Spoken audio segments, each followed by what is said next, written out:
Hi, good afternoon. All right.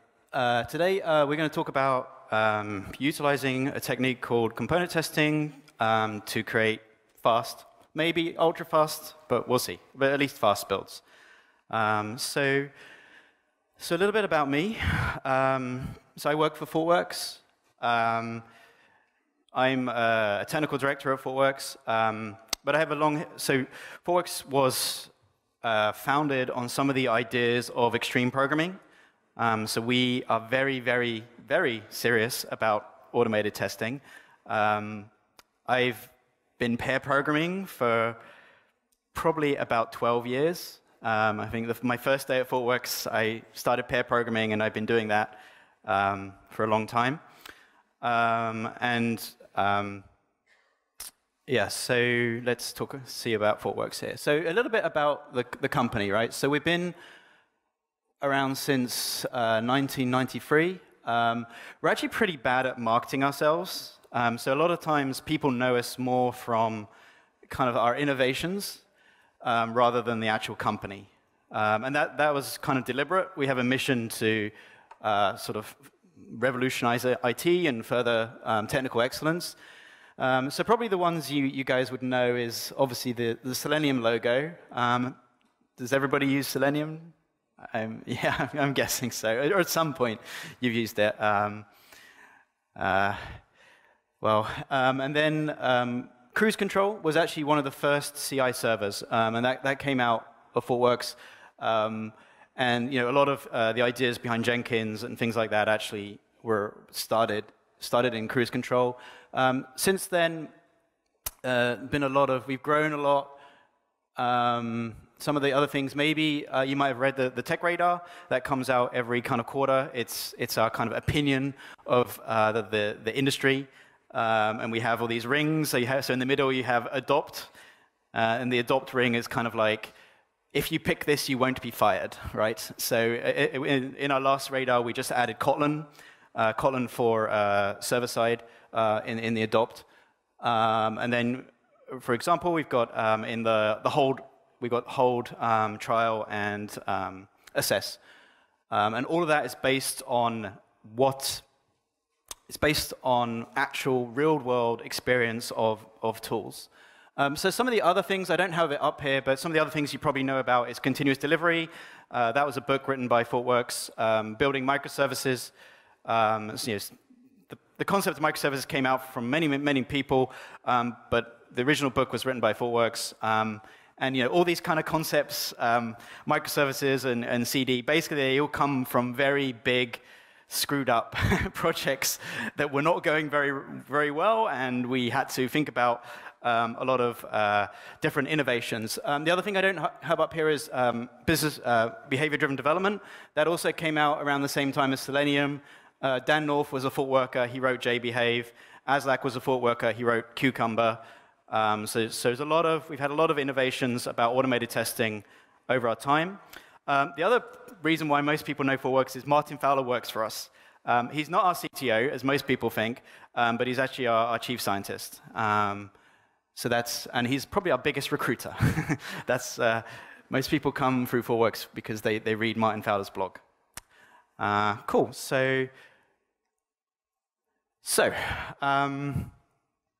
So we work with a lot of different clients. We probably have about 500 projects going on across the world.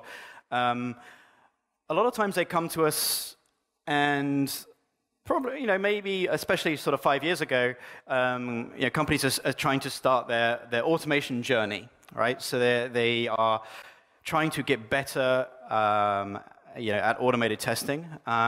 And what are some of the reasons for that, right? Some of the reasons are they want to reduce the cost of quality assurance. They want to maybe reduce the amount of functional or non-functional problems. Maybe they want to increase productivity. Maybe on a rare occasion, they actually want to delight their users. But usually that's secondary. What we found is a lot of companies come to us, and the QA group has already started to do a lot of automation. What I actually found is they've achieved none of this. In actual fact, a lot of times it's got worse, Or perhaps it's a trade-off, right? So maybe they've reduced the cost of QA, but perhaps the productivity's gone down, right? So we're going to talk about some of the reasons for that, and maybe I'm not going to tackle everything here.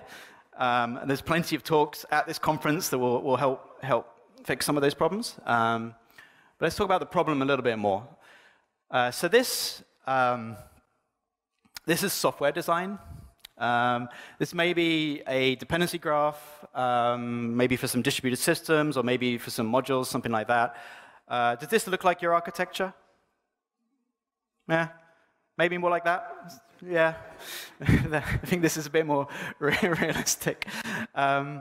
So how do you test this? Hope, you pray. Yeah, so how do you test this? How is a QA department expected to test this thing? It's really, really difficult. So what do most companies do to test this? We put a black box, right? So we just pretend, I don't want to know anything about what's going on in here. I can't deal with it.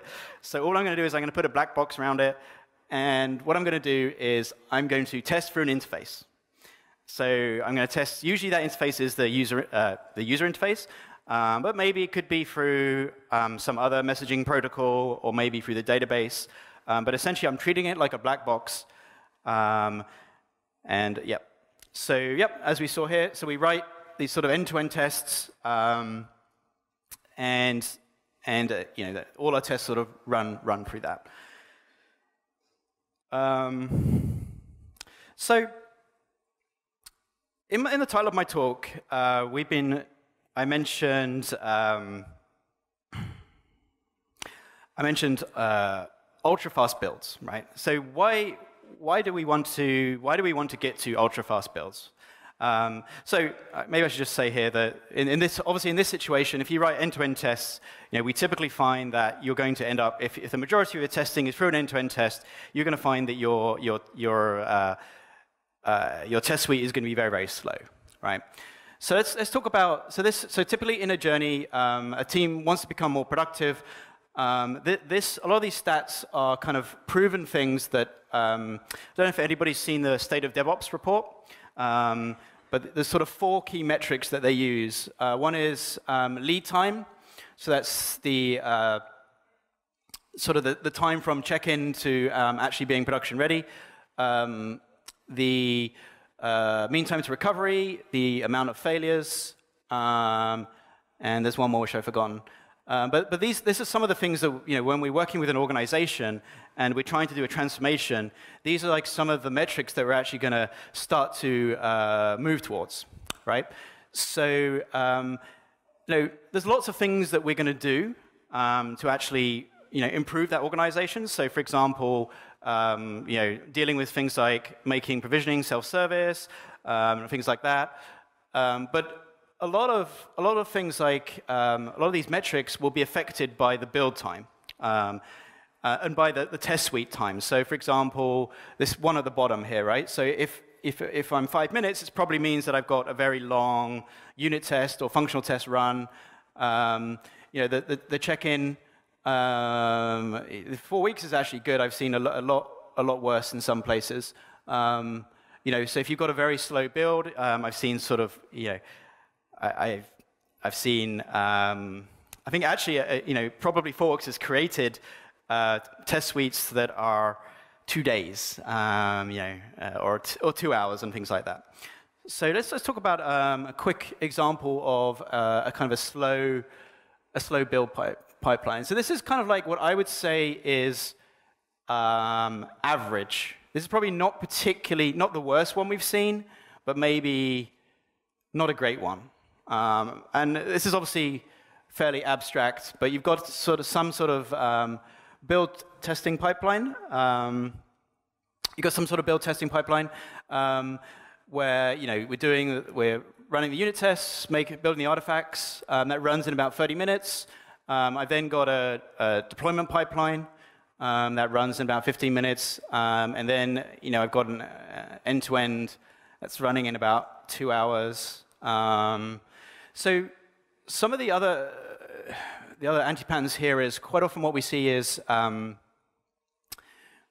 we see that these free builds are owned by different organizations, right? So the top ones probably might be owned by the engineering organization, the middle one's going to be owned by the build organization, and then the bottom one's going to be owned by the QA organization. And quite often they're not talking to each other, and they don't necessarily flow between those free builds. They are maybe, so from an example might be the end-to-end test, maybe that runs every night, maybe that runs at weekends. Is your situation better than this, or whose situation is better? Who has a better build? Worse? Okay, worse build? All right, there's a few worse. Okay, all right, okay. So maybe I got it right. It's kind of in the middle. So maybe something that might happen is maybe you might look to start parallel test run. So maybe you might bring that end-to-end test suite down. Infrastructure is fairly cheap. Making it in parallel, you're going to bring it down to 30 minutes, something like that. That's good. So what this means is, as an engineer or as the team, especially in this other situation, if I'm making a change, I'm not really going to get my feedback until in a good situation, if all these were kind of running one after another, until like 3 hours later, right? But like for some of, let's talk about some of the other anti-patterns here. So we talked about some of the problems that, about having owned by different teams. Some of the other anti-patterns, we see quite often the test run are flaky. So maybe it fails one in every 5. The build is never green. But it's never green, and we still deploy to production. We find that the build might be green, we might deploy to production, but then the software breaks in production, right? And then quite often we see that the build is just not run because the environment is not up, it's not configured, right? So this is some of the problems that we see in kind of automated test builds. I'm not going to try and tell you how to fix all of that, but I think component testing is going to help for a lot of this, and that's what we're going to talk about today. So I'm told I'm not allowed to talk about this three-sided shape here. The organizers said you cannot talk about the testing pyramid because I think it's been bashed on the head many times, and everybody knows this back, So I'm not going to talk about that too much. I will talk about the what's this? It's a bow tie, perhaps, maybe, or an hourglass. But again, this is something else we see. So this is also kind of like something that talks about the journey that the company's been in, right? So maybe the engineers, they read a lot of DevOps books, maybe they're getting serious about writing unit testing, and then the QA group maybe got really serious about writing end-to-end tests, automate tests, so you end up with this kind of like this middle ground, and then they're not talking to each other. So you end up with this kind of area that I've got this lot of unit tests, a lot of end-to-end tests, but very little in the middle, right? And then there's a lot of like back and forth that's going to happen in this situation, right? Because a unit test is only going to catch certain things, and then an end-to-end test is going to catch other things. Because what we talked about with the slow builds, that cycle time is going to be very long, and quite often there's going to be quite a sort of a debugging period going on about, okay, so where did the problem happen, that kind of thing. So we want to get something a bit faster. Right, so we're going to talk about component testing a little bit. Okay, so back to our architecture, right? So this is how software was written. Let's say it's like it was written like this, right? But maybe now with the DevOps movement, with the microservice movement, people are starting to get serious about software design, about decoupled architectures, utilizing APIs, those kind of things. There's no particular reason why this has happened recently. Maybe it's just the digitization of companies. But we do feel like that slowly software is getting better, right? I'm not sure if you agree with me on that, but I think on the whole it's getting better. So maybe your architectures are starting to look a little bit like this, perhaps, right? Or maybe parts of your systems are starting to look like this. So you kind of got a decoupled architecture, fairly well-defined separations of concerns. It's clear what my dependencies are, and I can reason about what is happening in a given component or a given service, right? So Thoughtworks is also seeing a lot of companies doing this. So they're adopting microservices, getting serious about refactoring and tech debt. Again, we have the same problem that the engineering group are doing that, but perhaps the QA group is still, they've kind of got this approach. I don't know if this feels, it'd be interesting if this is how your QA organizations kind of treat software, is they treat it with complete distrust, right? So any software that arrives in the QA environment, I don't trust any of it. So therefore, I'm going to retest every piece of functionality in that thing. And that is actually a reasonable approach, right? Given that horrible, that kind of horrible architecture we saw here, probably, yes, as soon as it arrives in like a prod-like environment, you shouldn't trust anything.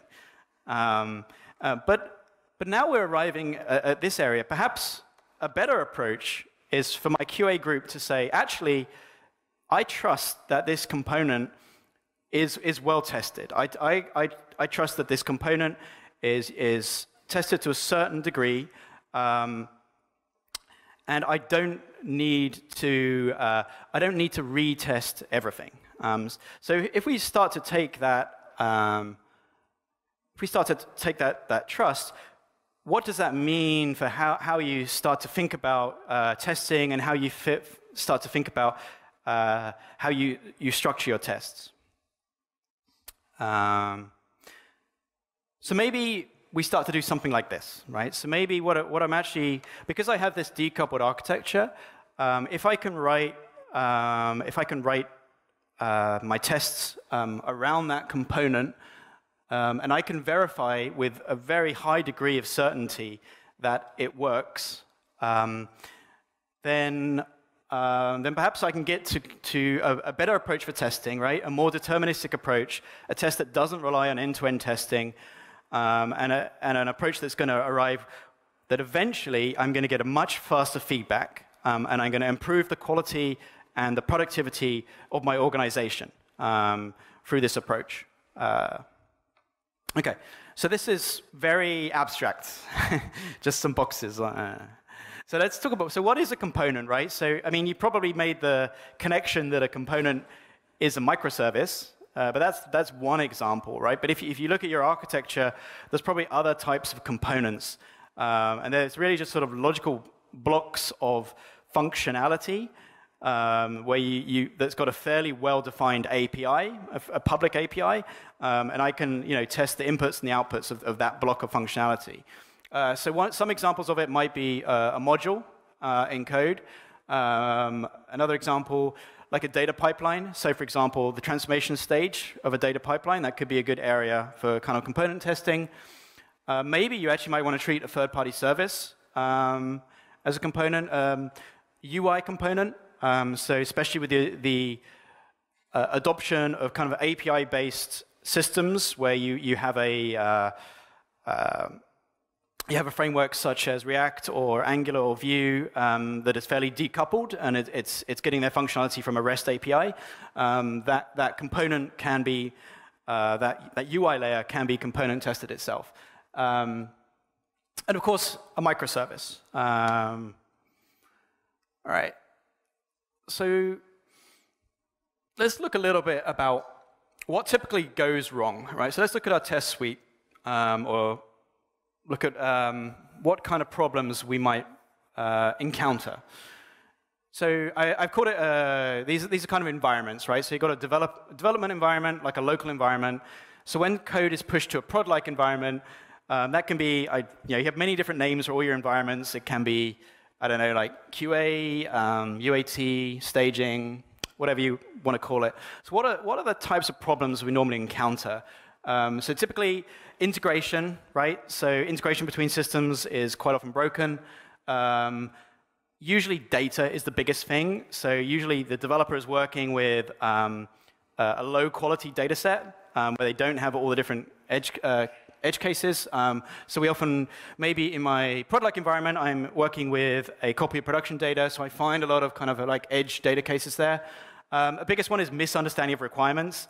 So yeah, like the developer didn't read the requirements properly, or the business analyst didn't write the requirements right in the first place, and the QA finds that in the QA environment.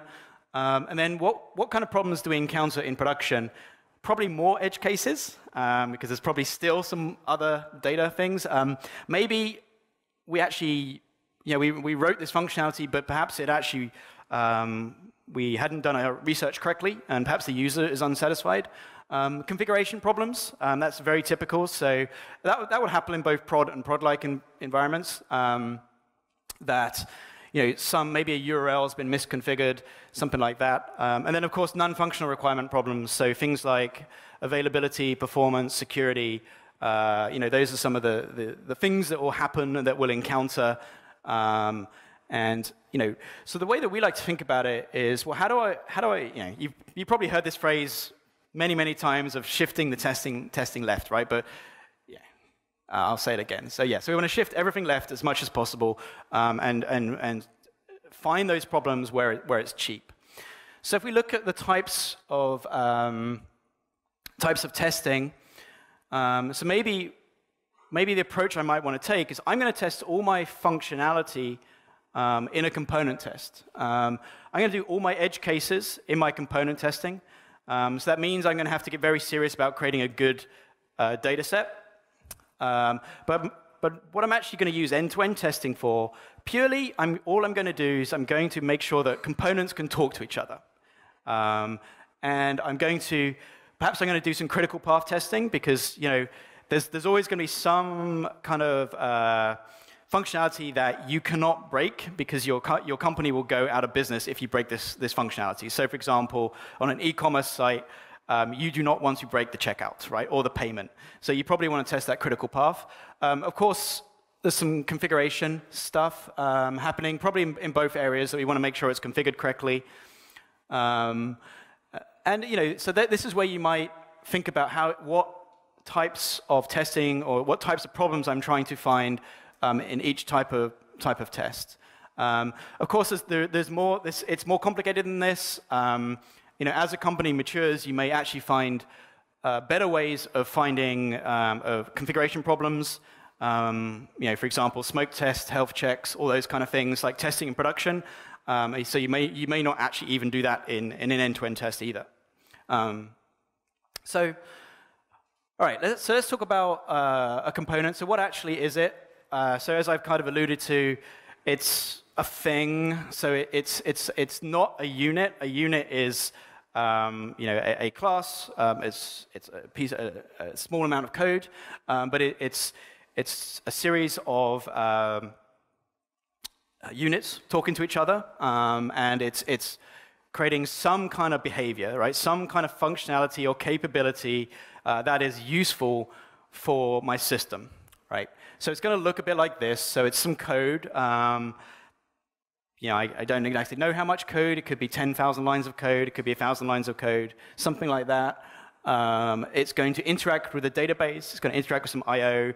It's probably going to interface with other APIs, internal and external. Is it a microservice? Yes. In a lot of times it is a microservice. But I think a very key point that I want to point out here is that it doesn't have to be a microservice.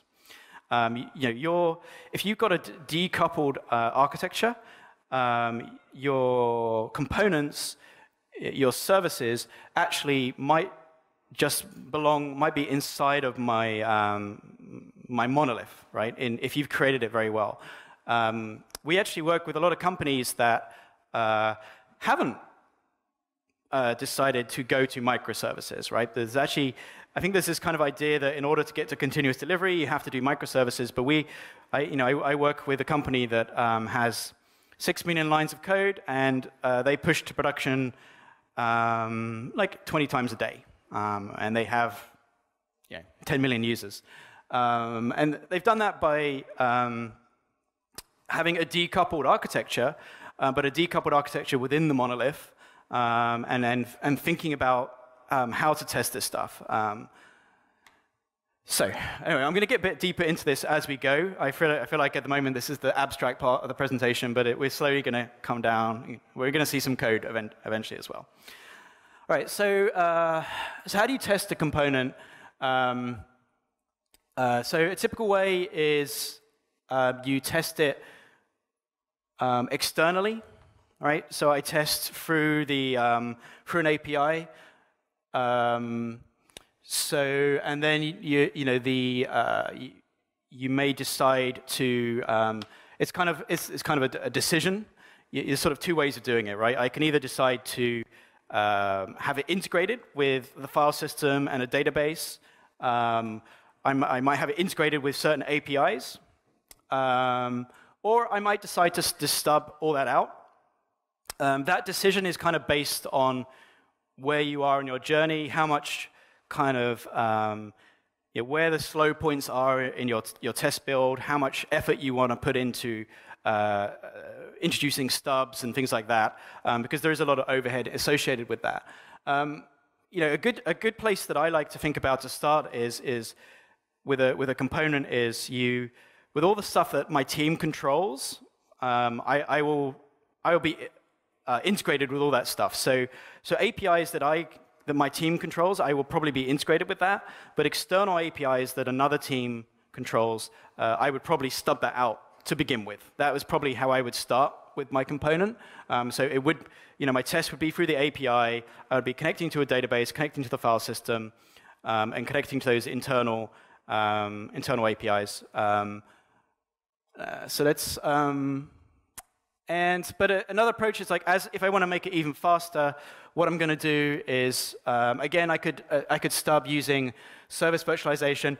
Not sure if everybody knows what service virtualization is. What I mean is it's where you have a process that is it's creating a REST API based on the specification of my provider.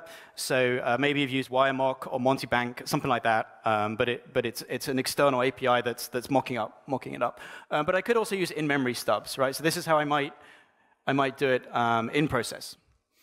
Okay, so Martin Fowler has a name for this. I think you can't see a presentation from ThoughtWorks without a quote from Martin Fowler, so I had to put one in. So he uses this phrase called subcutaneous. I think I didn't call it that because it's really hard to pronounce, and nobody would know what it means. But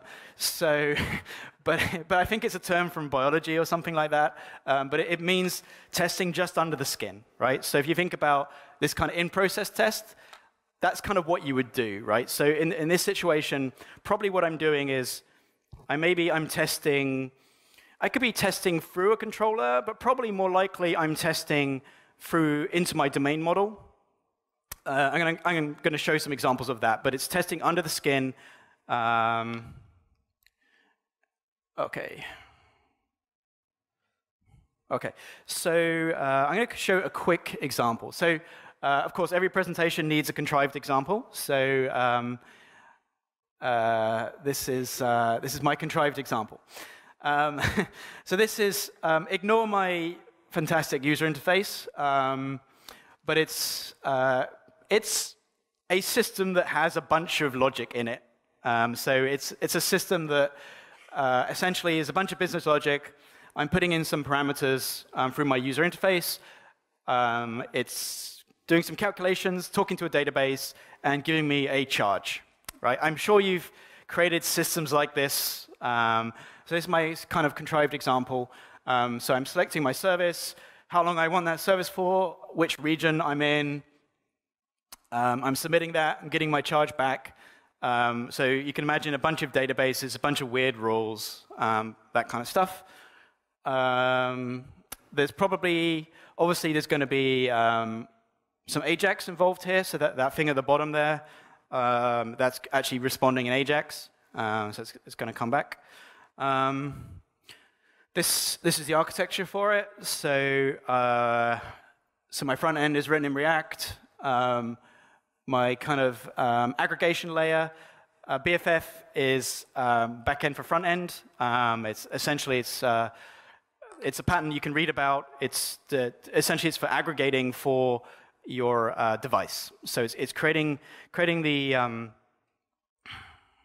data set that's best suited for your device, but it doesn't contain any business logic, right? So you might have a BFF for a mobile application or a desktop application, but essentially aggregating and shortening the data set so that it's best defined for your device.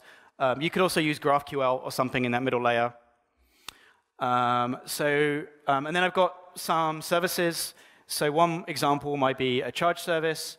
Another example, you can have some other services that, typical kind of architecture. These are actually microservices, but they don't have to be. So in this situation, they're talking to each other via HTTP.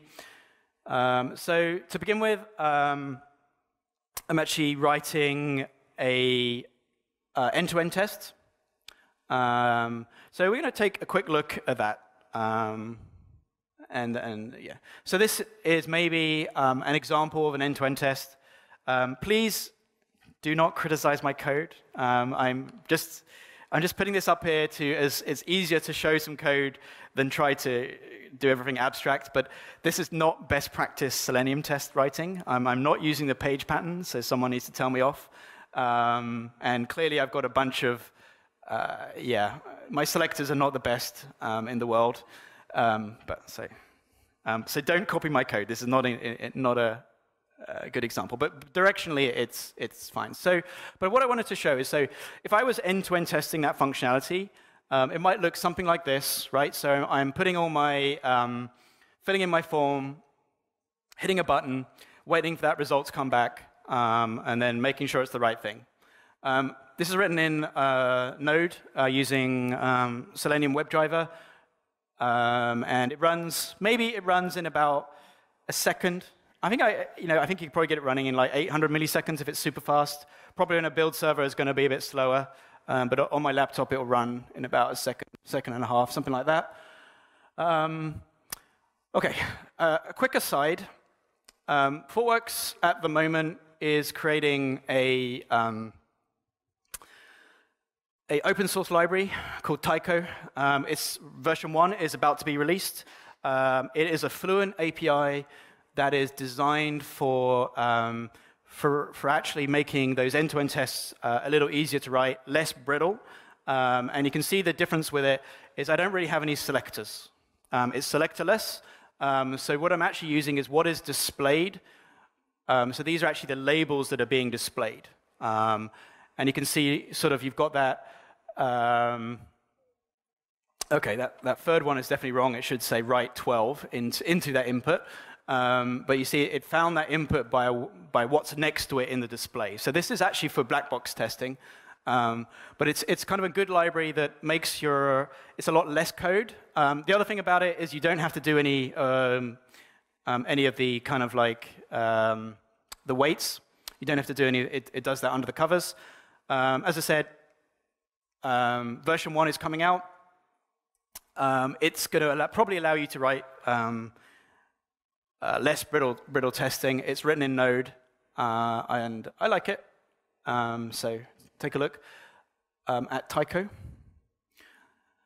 Okay, but anyway, that's my end-to-end test, right? And we're trying to talk about component testing today. So then again, Tycho is going to run in about the same time, 1 to 2 seconds.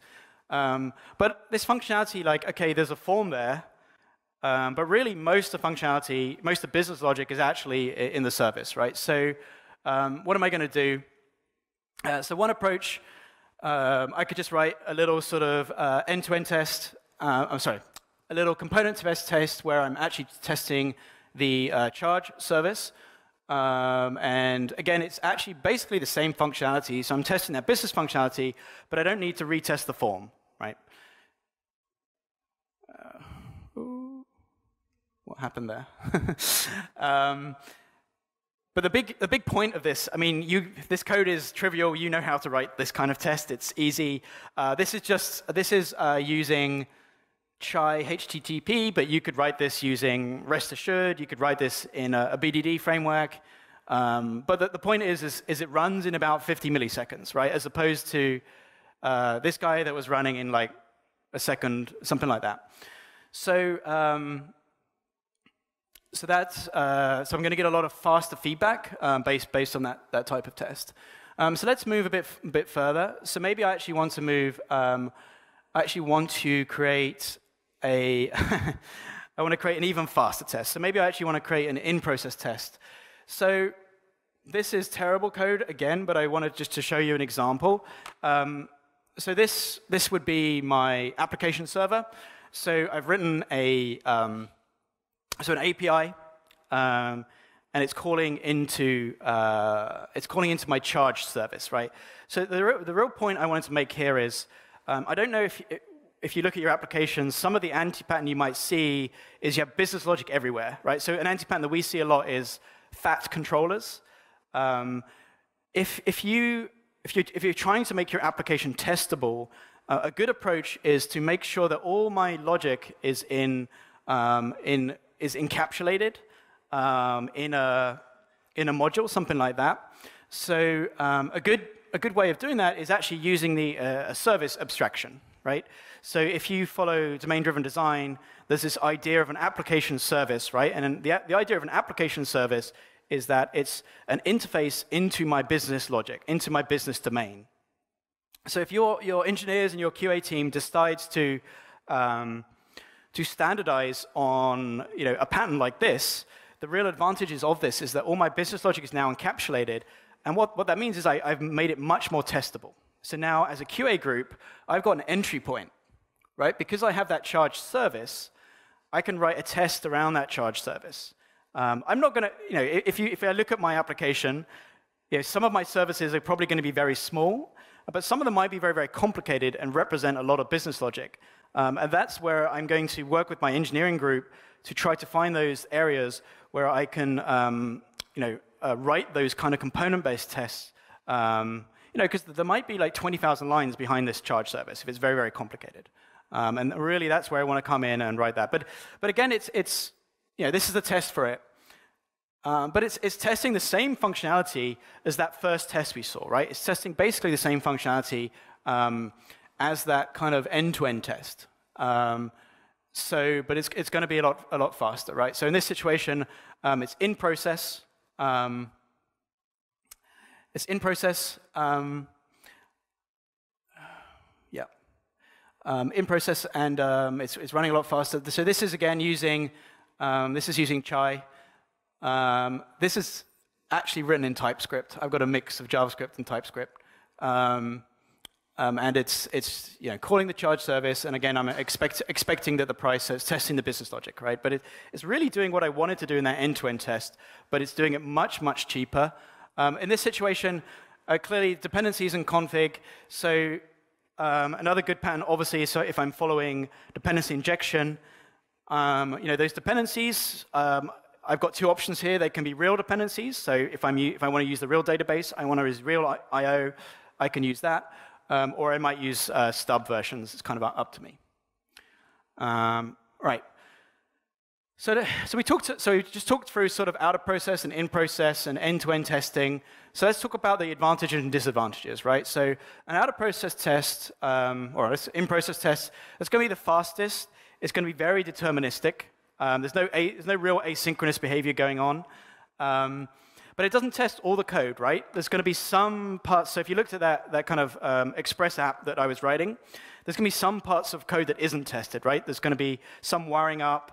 There's some validation logic. That kind of stuff isn't tested. So I am losing something. I'm not testing the network layer. I'm not testing the controller. But in an out-of-process test, it's still fast. It's still deterministic. It's not going to be as fast as the in-process test.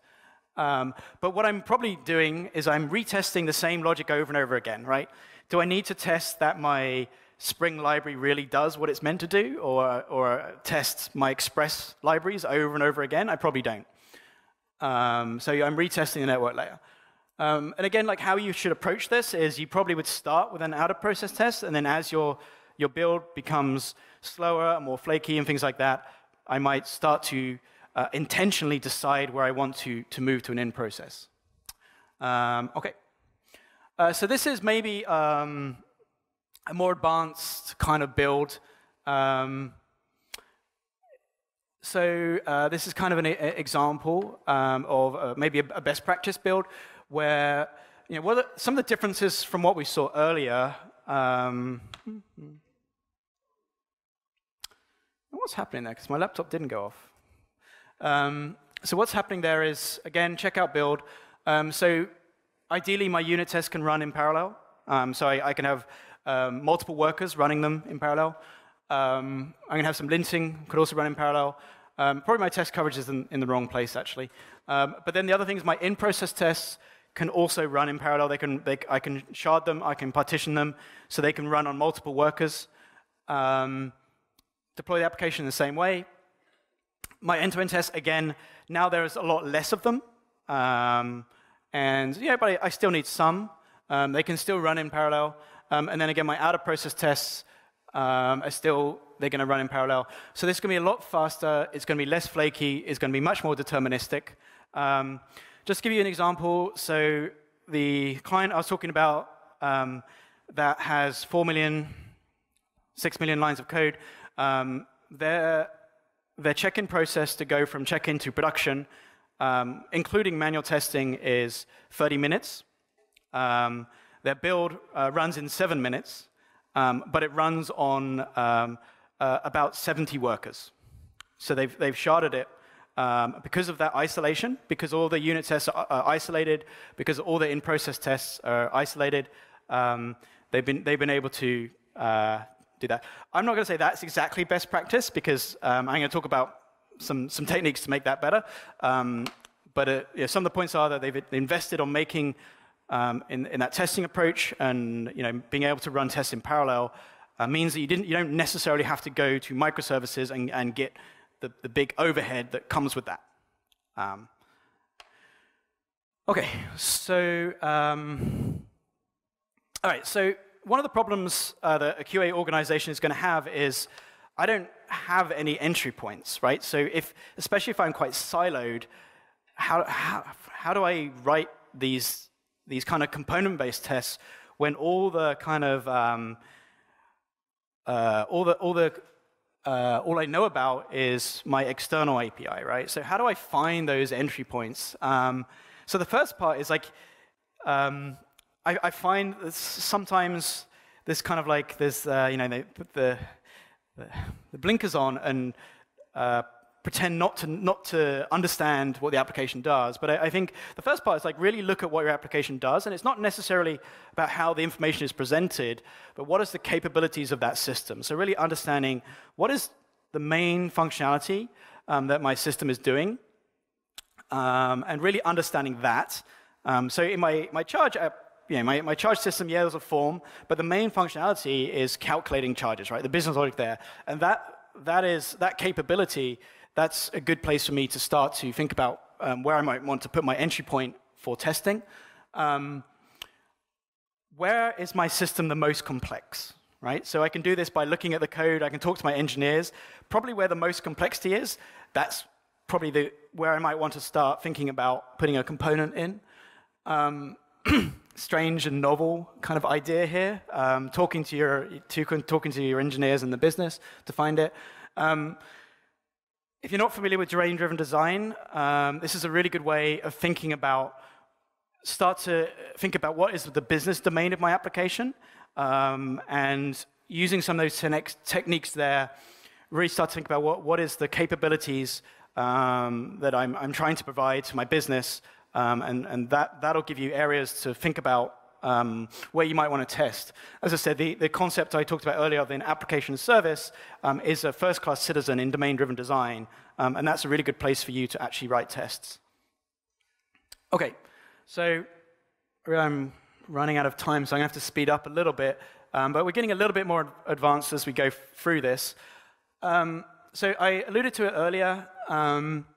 With these kind of like really good frameworks that are coming out with React to Angular Vue, it's very nicely decoupled, right? And they themselves are component-based, right? So that you create your application and all these components. And I'm talking to a decoupled API.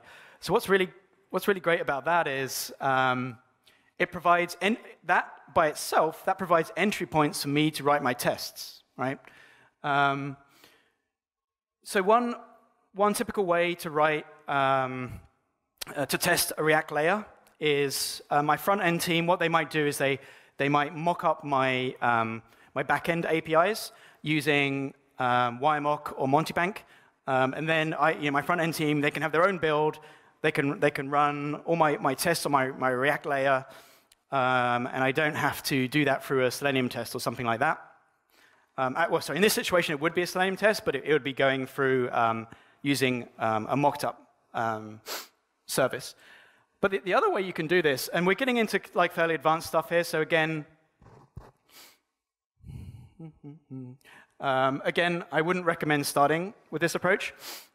But what I actually can do is I can actually write an in-process test for my UI layer, right? Because there's, if you look at like a React app or something like that, there's a lot of parts, there's a lot of moving parts, right? There's a lot of like, if you look at Redux, there's going to be reducers, actions.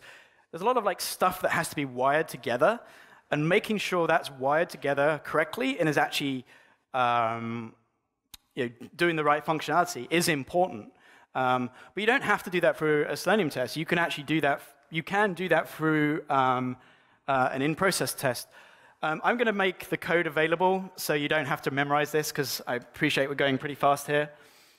So a really good library from Airbnb called Enzyme, what it actually allows you to do is to, again, it's in process, but it allows me to mimic the behavior of the user. So if you look at it, it's not that dissimilar to a Selenium test, but it's going to run in milliseconds. It's going to run so fast.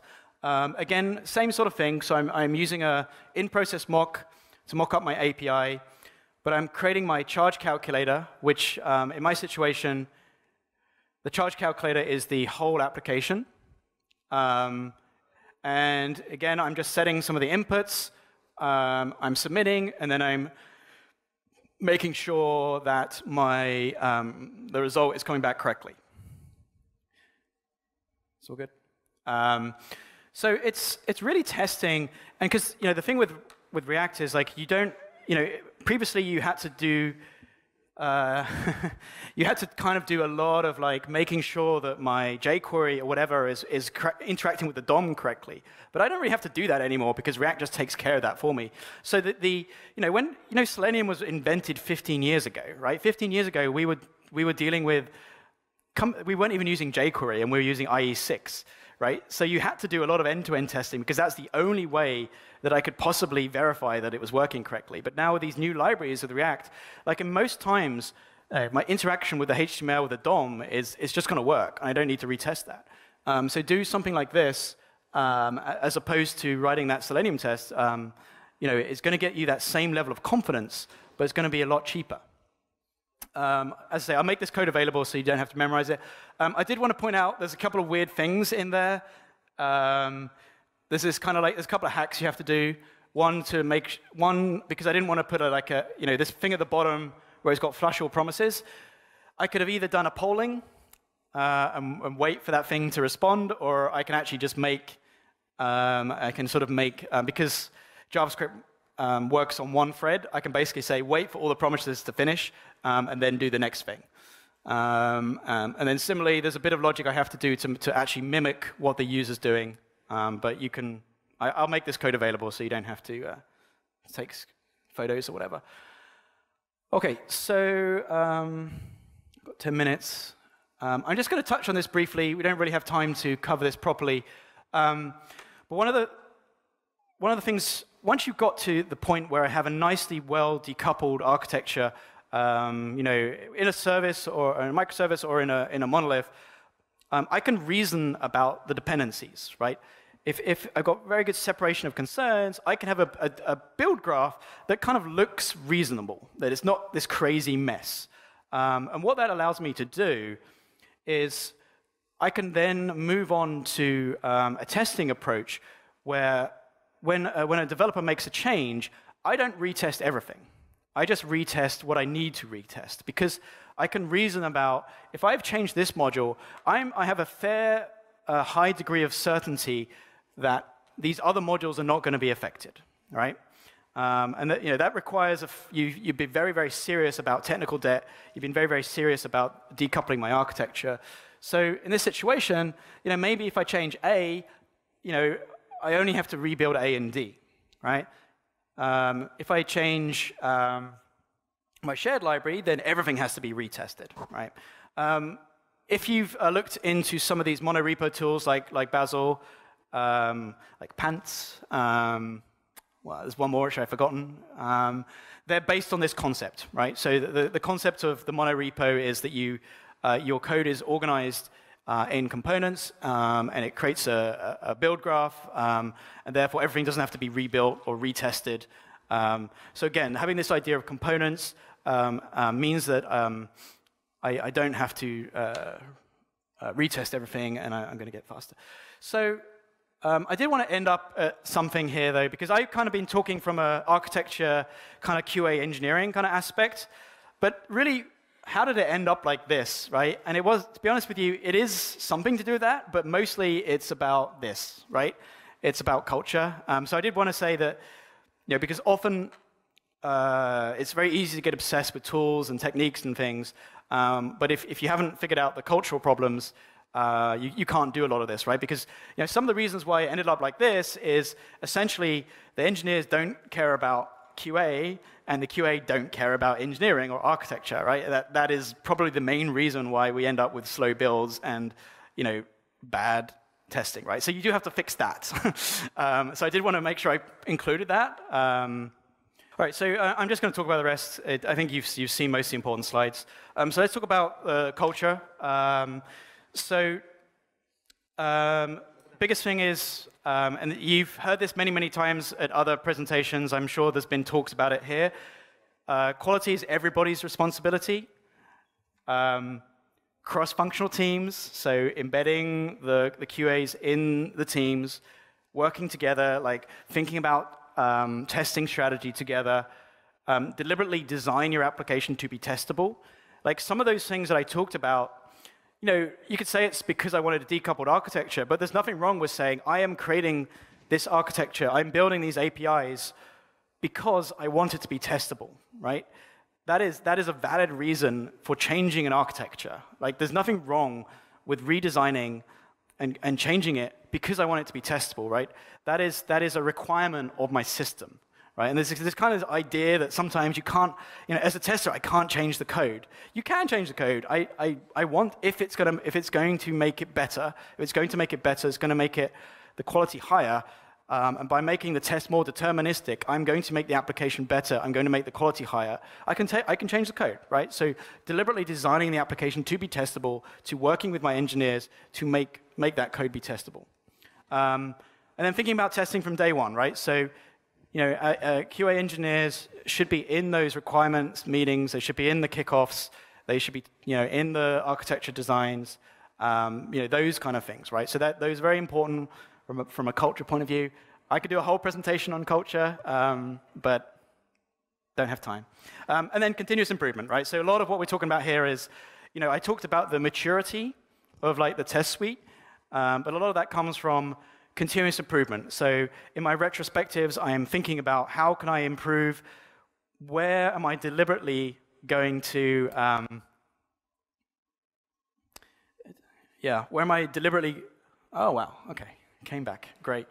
So where am I deliberately going to spend my resources on, making it better, right? And some of those metrics at the beginning, right? So if you can track those DevOps metrics I said at the beginning, where I'm trying to improve the feedback, I'm trying to improve the quality, I can make rational, deliberate decisions about where I'm going to invest in tech debt, where I'm going to invest in my QA engineering, because it will affect those metrics. And as an organization, I've decided the engineering team should be monitoring these metrics and improving my lead time, my change failure rate. And if I can do continuous improvement, I can decide on practices that are going to improve those things. All right, so I have no time. This is the logo slide of some of the clients that we work at. Thoughtworks does not work in Russia, in case you're wondering. But a lot of these, I'm not saying we made the build as fast as that for all these companies, but we probably made them better. And some are going to be more advanced than others, obviously. And we work with all kinds of companies. These appear to be mostly enterprise companies, but we do work with startups and kind of like, I don't know, like post-startup companies. But yeah. So in summary, so we talked about end-to-end versus component testing. So test most functionality through component testing, integration through end-to-end. Types of components isn't just microservices. In-process and out-of-process, it's in-process fastest, but you lose some confidence. Entry point, use domain-driven design. Think about abstractions. Think about separations of concerns. Talk to each other. Culture, trust, communication, continuous improvement. All right, I could have just done that, right, in my presentation. All right, so yeah, that's it. That's the end. I think I've